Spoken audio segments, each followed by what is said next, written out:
Telangana assembly के budget इजलास के दौरान बीआरएस पार्टी के कायदीन ने एलपीजी की किल्लत के खिलाफ सख्त एहतजाज किया। बीआरएस के एमएलएस और एमएलसीज ने गन पार्क पर जमा होकर गैस सिलेंडर के प्ले कार्ड्स उठाए और बढ़ती हुई कीमतों और सप्लाई मसाइल के खिलाफ नारेबाजी की।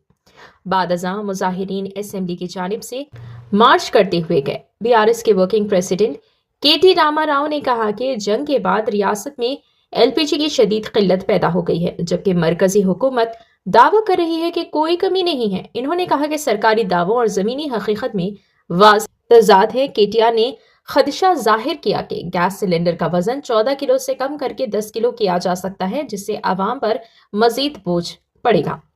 इन्होंने मरकज और रियासती हुकूमतों दोनों को तनकीद का निशाना बनाते हुए कहा कि एक दूसरे पर इल्जाम डालने के बजाय मसला हल किया जाना चाहिए, क्योंकि इसका खामियाजा आम आवाम, छोटे ताजिर और होटल मुलाजिमीन भुगत रहे हैं।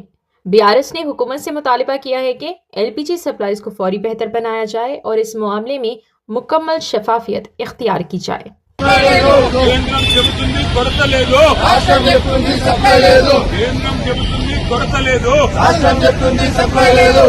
ఈ మధ్య కాలంలో యుద్ధం ప్రారంభమైన తర్వాత ఇరాన్, ఇజ్రాయెల్, అమెరికాల మధ్యన జరుగుతున్న ఈ ఘర్షణలో మరి ఆంబోతుల కొట్లాటలో లేగదూడలు నలిగిపోయినట్టు ఇవాళ సామాన్యులు సమిధలవుతా ఉన్నారు.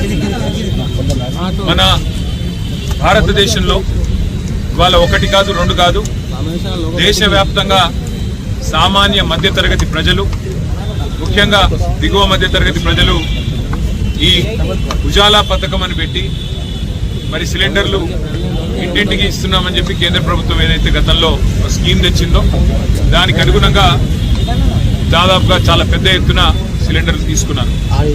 అట్లాగే మన రాష్ట్రంలో కూడా కాంగ్రెస్ ప్రభుత్వం మరి మేము 500 రూపాయలకే సిలిండర్ ఇస్తామని చెప్పి నమ్మబలికి ఇవాళ వారు కూడా ఎన్నికల మేనిఫెస్టోలో ఇచ్చిన మాట నమ్మి కూడా లేని వాళ్ళు కూడా తీసుకునే పరిస్థితి. కానీ యుద్ధం ప్రారంభమైన తర్వాత ఇవాళ ఎల్పీజీ గోడౌన్లు ఎక్కడెక్కడైతే ఉన్నాయో, డిస్ట్రిబ్యూషన్ నెట్వర్క్లు ఎక్కడెక్కడైతే ఉన్నాయో ఇవాళ అంతటా కూడా చాంతాడంత లైన్లు, ఎక్కడికక్కడ పెద్ద ఎత్తున ప్రజలు ఆందోళన వ్యక్తం చేసే పరిస్థితులు ఇవాళ నెలకొని ఉన్నాయి.